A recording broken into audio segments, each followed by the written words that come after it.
So, hello and welcome to this event. It forms part of the Death Festival, the Dando Vida a la Muerte, Giving Life to Death Festival, which is now in its second edition. And today I am delighted to be joined by two very special guests. We are honoured, Sarah and I, to welcome Susan Barsky Reid here. She is the mother of Jon Underwood, the late Jon Underwood. She is a Gestalt Psychotherapist, counsellor, trainer, and supervisor with a special interest in early life experience and attachment. She's also been a teacher, a social worker, and a mental health practitioner. And Sue facilitated the very first Death Café in 2011. It was September at Jon's home in London. And Jon himself had been inspired to gather people together to enjoy tea, cake, and a chat about death. So, hello, Susan. And we're also joined by a Death Café facilitator, Sarah Castro Talton. And she's a healthcare worker. She's an I can't get this word, anatomical pathology technician specializing in collaborating in autopsies. She's trained in thanatopraxy, bereavement and trauma counseling. She's a volunteer in palliative care and she's a host of the Death Cafe she organizes in Madrid. So welcome to our two guests. It's great to have you here. Sue, I had the most enormous pleasure to meet your son back in 2015 when I read a blog about Death Cafe in London, and it just ticked off all of the things I love: tea, cake, and talking about death, because that's not really what people are into. And I looked and searched high and low here in Mallorca for a Death Cafe, and I rang Jon in London. I said, "Hello, my name's Glynis. I'm calling from Mallorca." And he was so charming because, and this is what I love about the Death Cafe. I said, "Is there a Death Cafe in Mallorca?" And he said, "Yes." And I was so excited. I said, "Where?" And he said, "Well, wherever you want it to be." So basically, just threw down the challenge of, well, you're going to set it up. So, knowing that you were there at the very first one and you were there in the beginning with Jon and in your role as a therapist, there's a specific simple model which has such depth to it. So I wonder if you could explain how you created the Death Cafe model and what it was behind it. Well, it was created with Jon. It wasn't just me. He decided he wanted to do work around death and dying, and when he read about Café Mortel, from Bernard Cretaz, he said, "That's what I need to do." And my husband and I had seen the article in the Independent newspaper and actually posted it to him, rather than, in the old days when you didn't send links to people. And that was the start of it. And that must have been about a year before Death Cafe actually started. He was working as a town planner at the time for Tower Hamlets Council and decided that he was going to give up that work and concentrate on work on death and dying, which was very brave, because obviously Death Cafe doesn't bring in any money whatsoever. We now have a few wonderful patrons, but he worked for nothing. Excuse me, sorry.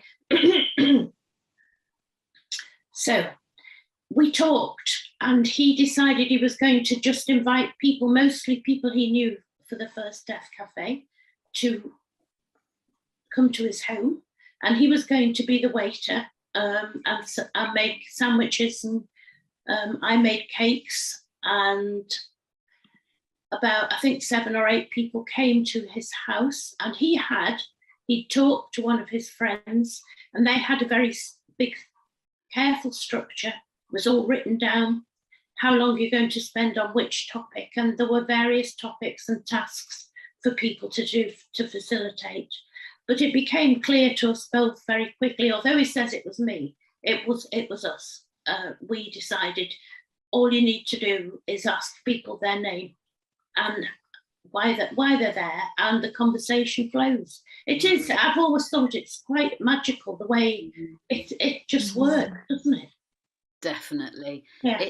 And that's, I think, I know Sarah will agree. It's this simple beauty that is so profound.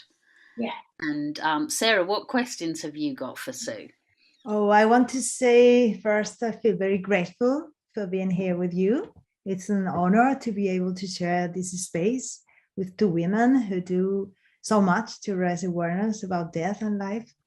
And we need to change in Spain, really, to improve our way of dying. And hopefully this brings a lot of happiness to all of us. I want to say thank you for Glenis for generating this movement in Spain for the festival. And thank you, Susan, for making so many encounters from the heart possible around the world. I admire both. Thank you. Thank you very much. Thank you. And I have some questions. The first is, some people after attending a Death Café want to organize one in their area. How would you define the person who can act as a host in a Death Café? Do you think you need a specific skills or awareness? I think you just need an interest in what other people think about death and dying. And it takes a bit of courage, doesn't it, to do it first. And to be confident that the model actually works, and just do it. Just go ahead and do it, because it's always rewarding. Always. It's funny, actually, because yesterday somebody got in touch from Tenerife, and she's desperate to host a Death Café, and she's like thinking this and thinking that, and what should I do, Glynis? I said, well, put a date and a time and a place. Yes. And that's it. And she came back to me and she was so shocked, and she was like, wow, because it is as simple as a date, a time, and a place. That's so true. But it's true that sometimes until you do it, you have this in your mind. That's am I prepared to do it? I'm a good person to do it. I have a lot of things, in your mind, and this is sometimes a difficult. When you do it the first time, everything will be okay. True. But like you say, Susan, it's that magic, because I have facilitated encounters where somebody has shared a death of a very close member of the family that they haven't shared with anybody before. And I mean, like sibling deaths, where it was so tapped down into somewhere else that they grew up and they never mentioned their sibling. And in a Death Café, and watching people leave at the end of a session is watching magic happen, because I've seen people show up and I'm thinking, oh my gosh, I'm not a therapist, this is not a therapy session, and then when they leave, they're just light, you know. That's so true. And the experience is that sometimes when you offer the space, the place to speak about death, sometimes people wanted to do it for a long time ago. They need to speak about death for a long time ago. And when you open the space, and it's like they have a lot of things to explain, a lot of things to share, and they are very happy because they can do it. And I think it can be scary as a facilitator the first time. People want to have a list of questions or to have an agenda, like Jon did at the beginning.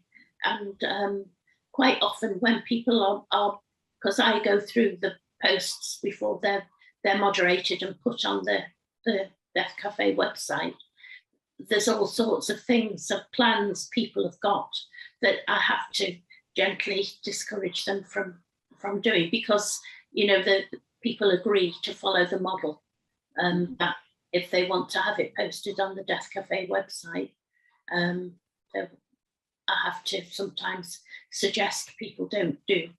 And it's about giving them the confidence and courage, isn't it, really, to just know that it's going to be fine. Yeah. Yeah.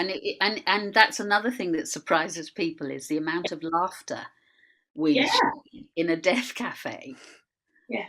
So what now, one thing I absolutely love is the name, and that can really upset people. Yes. So tell us about the choice, because I feel it must have been a deliberate choice because it's so in your face. So tell us about that, Susan. Well, Jon just said this is what it's going to be called, and then he patented or registered the name so that nobody else could use it. And I think you have to do, I don't know the process, do something on a website, and the name is now only, people can only use it for Death Café. I think it's a universal I don't know the right term, patent or whatever it is. Mm. Do you find, as a therapist and also as a Death Cafe facilitator, do you find that that it is a recommended space for people to go? Maybe not an intense therapeutic moment in their lives, but do you see the benefits? Because Oh, well, of course, I absolutely do. But persuading other people who aren't, it's almost like preaching to the, some of are converted and other people are really fearful about it. And I've got friends who would never dream of going to a death cafe. I once spoke to a friend, was telling me that she'd made a will, and that was great. And I said, have you done something about power of attorney and advance directive? And she looked absolutely shocked. And she's my age, which is in her 70s. So you know, it's time to think about these things. But she'd never go to a death cafe. She thinks that's something that you mustn't think about. It's almost like, I mean, I don't know whether Jon made this up to say, you know, talking about sex doesn't make you pregnant, and talking about death doesn't make you die. But people have this superstition that that's what's going to happen. Like they're gathering it towards them. And do you find that because also, Sarah, for you working in what you do, especially sort of that willingness to share that you join in autopsies, did you feel sort of alone on your journey before you discovered the Death Cafe? Yes, absolutely. I was, the first time I discovered Death Cafe was when Death Cafe was born in 2011, and I was feeling very alone. I was in this thanatopraxia course in a medicine university, and I was looking for people who share all my interest about death, and about not death like something that happened in human life, like death like an experience, all that death meaning in our lives. When you lose a person who you love, or when you have to think about your own death, or everything about death, only not only in the body, the emotion, the fear, everything, no? And but I found people only thinking about business, the funeral business, not about what is dead really. Yeah. It was very interesting, because I met people in this course, and a lot of people has tattoos, special tattoos, because they lose a person very important in their lives, a father or a husband or a wife, and they wear tattoos. It was very interesting. And but the teachers in the course was not thinking about emotional things about that. They only want to explain things about the medicine, about the funeral business, anything else. And I was very surprised, and I feel very alone. And then I have my plan was organize funerals, not religious, laico funerals. And I changed my plans, and I opened a restaurant. this was my situation really, because I feel alone. Mm. And for this reason, when I discovered the festival, I can say that my life changed really. When I was in the first big coffee, and I was a very, I go on in the big door, you know. Let me just tell Susan that we had about 130 people in a massive online Death Café, all in the same Zoom, and we broke out into breakout Yeah. rooms. So Yeah, I think I read about it last year. I must have, yeah. I got to play God because I had the controls for the breakout rooms, and I could lose people. No, But really, really, Glynis, you did it a very fantastic word. I was impressed with that, and this was my first Death Cafe, and then this experience changed my life because I started to do it by myself, and this was I empower me, no? And this is a very special moment for me, and I am very grateful, really, from my heart to you both, really. And yes, and I feel very alone. The time before to meet the festival and to meet and to participate in the first Death Cafe, and I think I was very scary about to do my first Death Cafe, and the web page, Susan, was very, very helpful for me, because I can read that there are no grades. No, all the people is in the same line, and Yeah. nobody is going to teach anything to anybody. No. And this was very important for me, because I feel that I was not enough to explain anything to the rest of people, and I was not comfortable with this idea. And when I read the web page and I read all the description of the Death Coffee so well, and then I was very calm, very quiet, and say, I can do it, I can do it. wow. And I meet people really, really fantastic. In Death Coffee, I was very lucky, because I was in the same place with in this moment I don't remember the names, but people very, very special. And now they are in my Facebook, and I have in contact with these people, and I open to a new world about death in Spain. And really, in Spain, our culture is very complicated, because people want not to speak about death. We want a very short time to organize the funeral. I don't know, Susan, if you know the cultural situation in Spain about that. Not very much, but I'm Jewish, and our funerals are within 24 hours, if possible, of people dying, because it originated in a hot country where you can't leave people's bodies. Yeah, we have 72 hours to do something, and if you need more time, you have to embalm, and it's not easy. And then everything go very quickly, and this is a problem, because we cannot have enough time to think about what to do, to organize. And normally in the funeral homes, you only receive the offer to organize a religious funeral. But a lot of people is growing the number of people in Spain who needs another kind of things. Yeah. For example, when my husband died, I organized a funeral, and I look for a singer. I write with rotulador, with a felt pen. I write in the coffin a sentence of Frida Kahlo, very beautiful sentence, and I do something different. Yeah. But it was very difficult.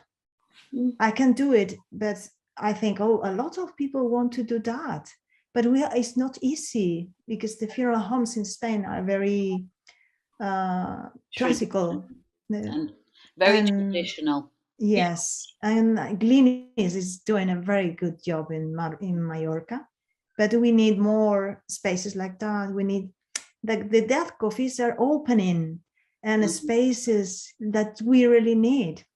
And let me ask Susan, actually, coming onto that, did you ever imagine such an impact not only a sort of reach that is global in 80 countries now, but a cultural impact, because, you know, the Death Café has really, you know, what we've seen since then is independent funeral providers in Britain who are now being headed by women who are just incredible, and not only the natural burial grounds but alternative type of burial spaces. Did you ever imagine?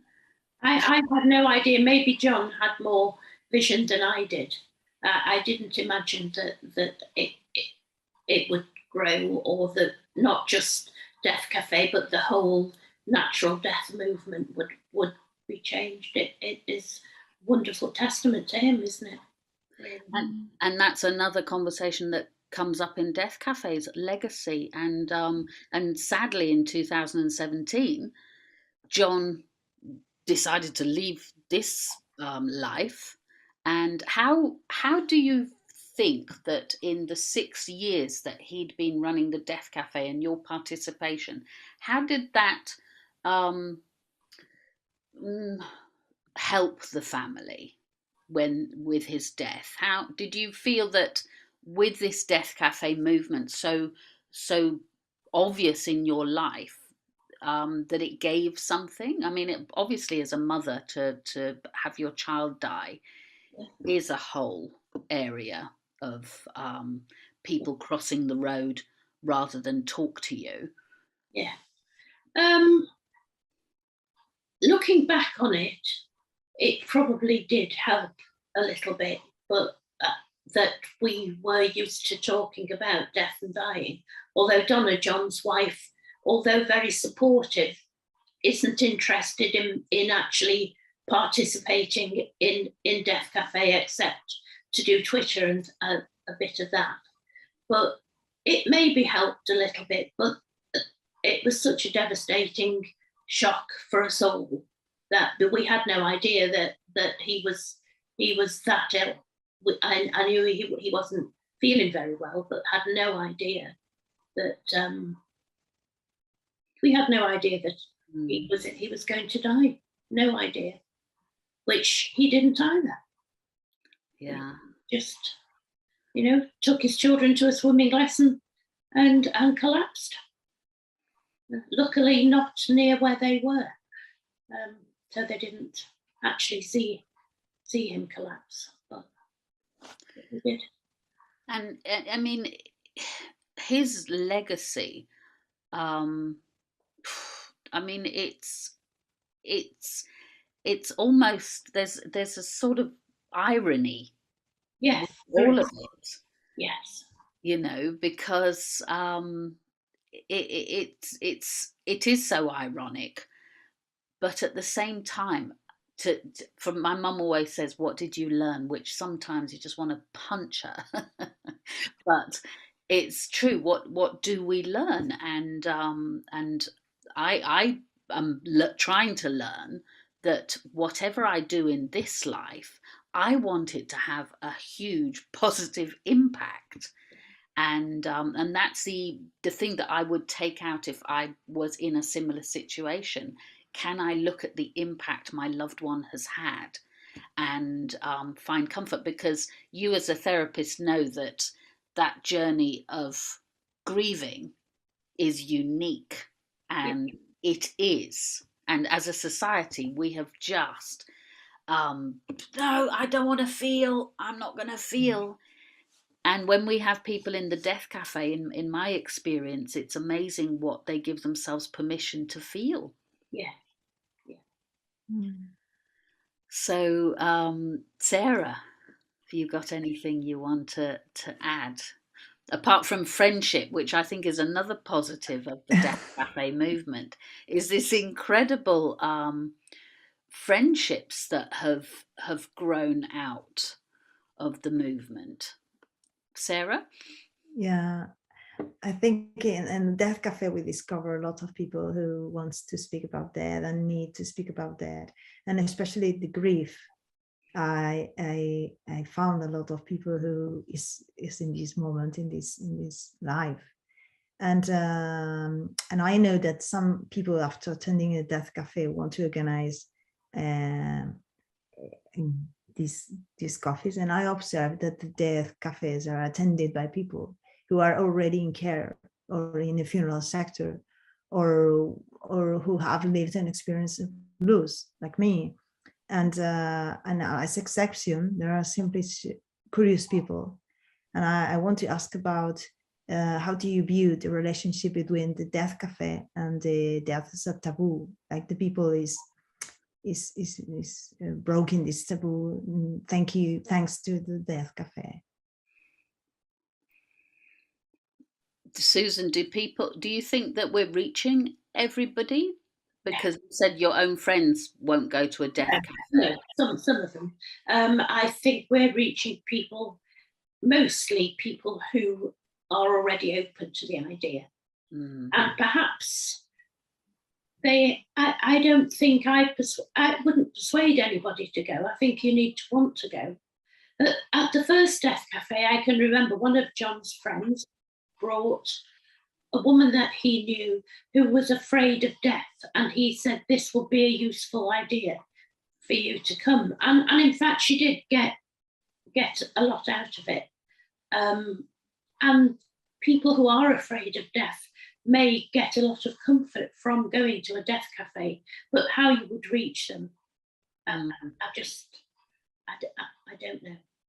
It's interesting because what we experienced during the pandemic was in the general death cafes, there was obviously, with the amount of deaths that various countries were living through, and then Sarah was in Madrid, and Madrid was just a horrific place to be, with a lot of backed up work and a lot of desperate need for information, and at the time it was impossible to facilitate accurate information. But what we were observing over the months was a narrative that was like, my loved one died alone, which every time I heard that, I'd be like, hang on a minute, your loved one was in the hospital, there were all these health workers, and it's impossible that I cannot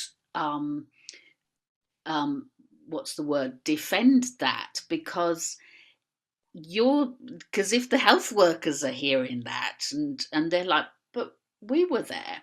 So we actually did promote Death Café for health workers and funeral sector workers, which has been amazing, because the idea to sort of bring them together in a setting of the Death Café is that they find a space to talk about their experiences, because with everybody telling them my loved one was on their own when they died, and they're like, but we were doing the best we could.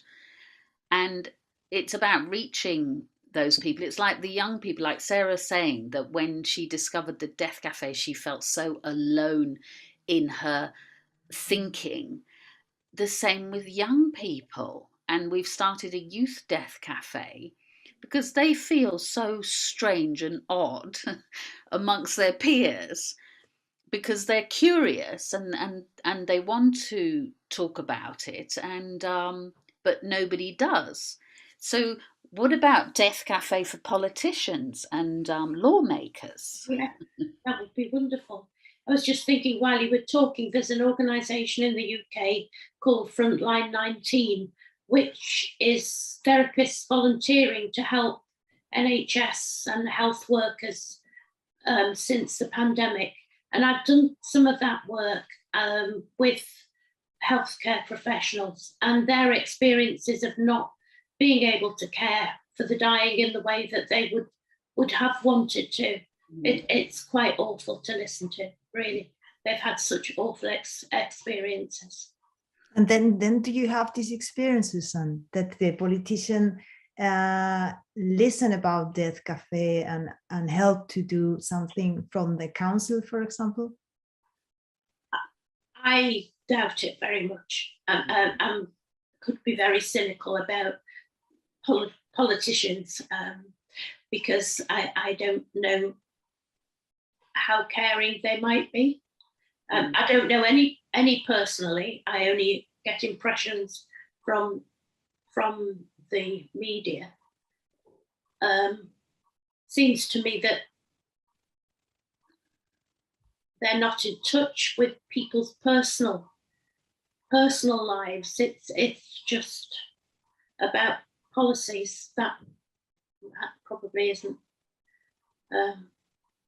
I've actually put it out in when I've been interviewed about the Death Café. I always put it out there saying, if there's any politician out there who'd like to join a Death Café. Have you ever But had? I asked this question. I asked this question because I have the experience in my council. Some weeks ago, I have a meeting with a person from the council because our government, local government, changed 1 month ago, and they in the program they have a one point is to use the multi-confessional. Is the same in English? Yeah, multi-confessional room, and they want to use it really for every confessional. And then I offer my project to organize something in this place, and they are very happy with that. And I'm thinking about to offer to celebrate death coffees in this place, and it's a local place, and it's from the council. It's municipal, no? It's municipal cemetery. Oh, fantastic! And I think it's possible, but I think it's possible when it's a small council, when the people is very near, very close. Because when the town is small, everything is very easy with the politician. But they can open a little door to this, to about dead politicians. No, they are they nos representan, no? They represent us. Represented. Yeah, they seem to forget that easily. I cross my fingers. I know that this is something not very easy, but I think it may be like it's a very small town. Maybe it will be possible. I'd say how that proceeds. Yes. And what about places? Because that's another thing. Obviously, we love the tea and cake. So where I live, we have a little tea room. And in fact, this evening I've got a Death Café. And so that is wonderful. But I went on, I don't know if you've heard, Susan, it's another global movement originated in Japan, and it's forest bathing. And so I went on a forest bathe, which I love my imagination, because I was like, wow, this sounds great. But it's immersing yourself in the forest. But as soon as we started walking into the forest, I was like, my gosh, this is a Death Café setting. Because the facilitator of that asked us to sort of walk in silence. And I thought, I mean, at the end of the day, you're not chatting when you're in the dying process. There's a lot of a great journey of going within. And so we're going to be joining forces to go walking into nature. So it'll be a moving Death Café. And then in actual fact, another colleague of ours does a lot of death, what does she call them? Sarah, Veronica, she does her senderismo, her walking. Yes, paseos de muerte, walking of dead, I think. Death walk. Yeah, in the forest. Oh, wow. Yeah. I was in one of Veronica. Yeah. So what do you talk? Do you talk while you're doing that? Well, yes, because I haven't done one yet, but I would imagine that if you put people in pairs and then, every so often stop and then maybe do a circle of sharing and then walk off in different pairs, that's how I can see it working, And so I'm hoping that that we'll start that soon after the festival. What are some of the places that you've done Death Cafés in, Sue, that are maybe not just such the typical lovely tea room? Have you ever done any? Because I read on the website the Royal Albert Hall, and that was like, what? It was the South Bank had a festival a bit similar to the one with an exhibition. It was where the Barbican is, that near the Royal Festival Hall, and they had a festival of death, and we did death cafes, just walking around, inviting people to attend, the people who'd come to the festival. I've still got my badge that says "Ask me about Death Cafe," and we just, that must have been quite near, maybe 2012. It was quite near the beginning, and we did one in some tombs underneath a church, in like catacombs. It was, I mean, John took me, and I don't know whether I even knew what the place was. That was really interesting. Wow. Yeah.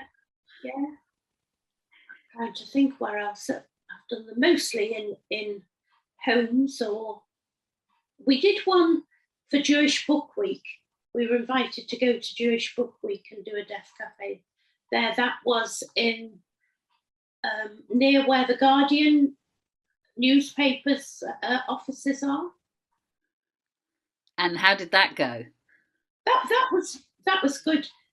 That was really good. I'm trying to remember. It's hard to remember. And also, it's culturally, it's very interesting how we are different. You know, with my experience, which is mixed heritage, Jamaican, Welsh, British, and then living in Spain for 30 years, you know, it's quite odd sort of standing outside and looking in and thinking, wow, that's just, for me, weird. But I must say, the Death Cafe really allowed so much personal growth, and especially because of the practice of deep listening, because it's not a conversation. I always say nobody knows anything, so let's just sit back and relax and listen. And I have, I mean, I am judgmental anyway. I'm a Capricorn, so you know. But I've really stepped back upon listening to people's stories, and I've had major kick up the bottom of, oh, I used to think that was wrong, and it's amazing how the Death Cafe has softened so much judgment for me, and I've seen a lot of softening of people over the years as well. Do you find that there's something, the magic happens, that we become, what would you say? Well, it's about there's a Buddhist term, equanimity, which is about seeing everybody as your equal. You know, even people you like, you don't like. And the thing is that's the only thing we've all got in common, isn't it? That we're all going to die. You know, the tramp on the street, and the Queen, and somebody who's very rich. That makes us all equal. You know, that it doesn't matter how much money you've got, or whether you're fat or thin or whatever. We're all going to die, and there are very few things that we have in common. That makes us all equal, doesn't it? Yeah, definitely. And Sarah, anything from you? Yeah, I think the magic of the death coffees is something that happened because I'm thinking about now to organize. I have to lose very big, my father and my husband, and now I am organizing something because I think it's very simple that in our lives we go to be near to someone who go to die. It's true. It's something that will happen, really. Or your father or your mother or a friend or someone, you lose someone in a moment. And I am organizing something to share with couples. That the idea that if you are going to love a person who all your life, that sometimes you think about that, one day you have to say goodbye, or the woman, or no, one of the other. No, you have to say goodbye one day. I remember when my father was dying, I was traveling from Barcelona to Madrid because my father was living in Madrid and I was living in Barcelona. And I was in the bus in the night, very waiting the moment, no, because my father was dying, and we have to stay to wait only 1 day or 2 days, but not more.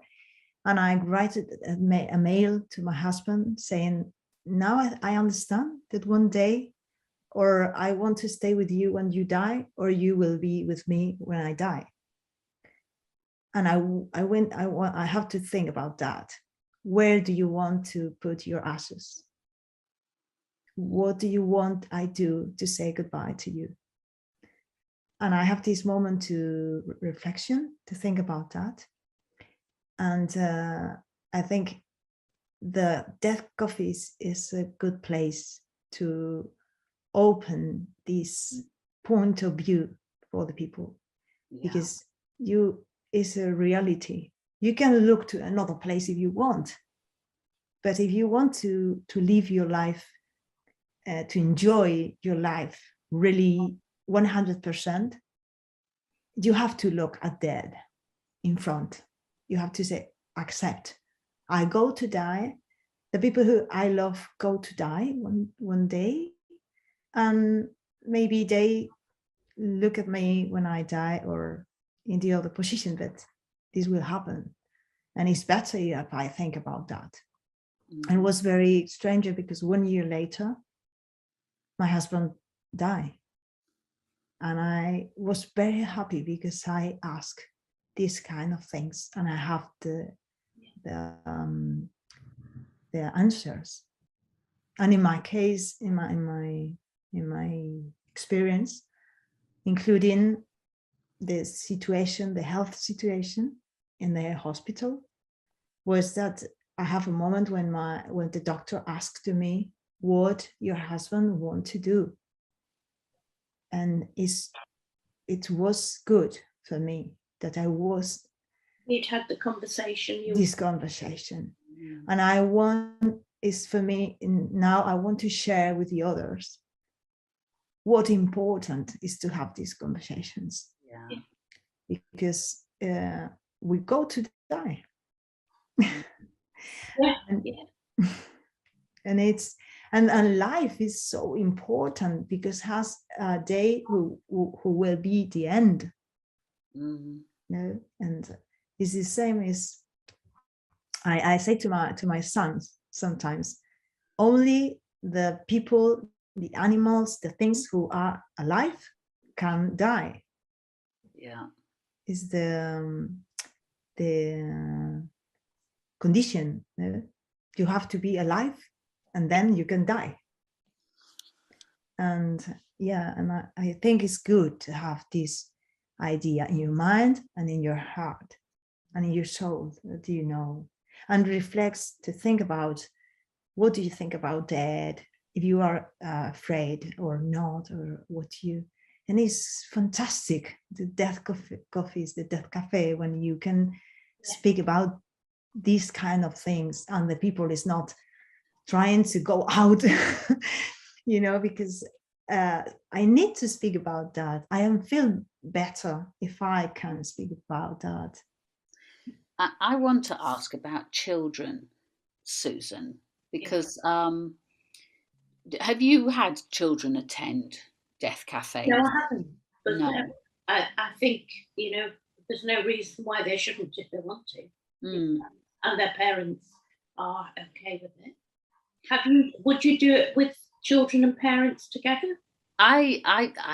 It's interesting actually, because I had two kids show up at once because their mum had nowhere to leave them, and she was worried, and I said, listen, the space is big enough, bring what entertains them as long as it's not a noisy iPad, but you know, crayons and paper. I said, but if they want to join in, I personally think that they should have the freedom to sort of wander in and wander out, because we learn from these amazing little beings. And in actual fact, the 12-year-old, he wanted to stay. And we were all like, because he made the most sense. Yeah. He really did. And because and so this evening, the lady who owns the cafe, her 12-year-old son, he's been in mourning for his first personal loss, which was the pet. And I said, gosh, bring him in. If he wants to attend, then I don't see why he couldn't be able to attend. And also, I would make the sort of exception for that age, that they have the freedom to sort of come in and out. Because, we generally meet for 2 hours. And for him, he might have an idea and it'd be like, oh, there we go. So, but I just look at the kids, and I mean, our youth Death Café, and she will be in the festival later. Wow, she's 17 and she blows me away with her incredible, mature understanding of life. So and the youth Death Cafe, I'm honored that they let me stay because I'm obviously not a youth. And because I keep saying to them, you do realize this will be yours, that you're going to have to run. I'm not a youth anymore and I'm here to support you. And they're like, no, you can come, Glynis. So what ages are they? Well, we call youth, I didn't realise up to 30 was youth, but it's 16 to 30. And in actual fact, we've got a 15-year-old as well. Right. So, and we don't, if they were 12 or 13 and they wanted to come, we wouldn't turn them away anyway, because there's some incredibly mature younger people out there. So Susan, where is the Death Cafe going? Tell us, you need Patreons, no? Patrons on Patreon. We need people to help to fund it through Patreon. We're very grateful for the people we've got who do, and more would be wonderful. Yeah. Because Jules, who's running the Death Cafe, as you know, is a student at the moment, and she's not earning any money at all. So this helps to sustain her, as well as, the movement itself. We'd like to get guides written in different languages. We'd like it to carry on growing. And, people like your idea for doing it for young people, for doing it. I've seen people doing it for, especially for people who've lost pets. Yeah. These specialised death cafes are a wonderful idea. People keep coming up with new thoughts. It's quite amazing. Yeah, we have a big animal death cafe movement growing. It's you who does it. Yeah.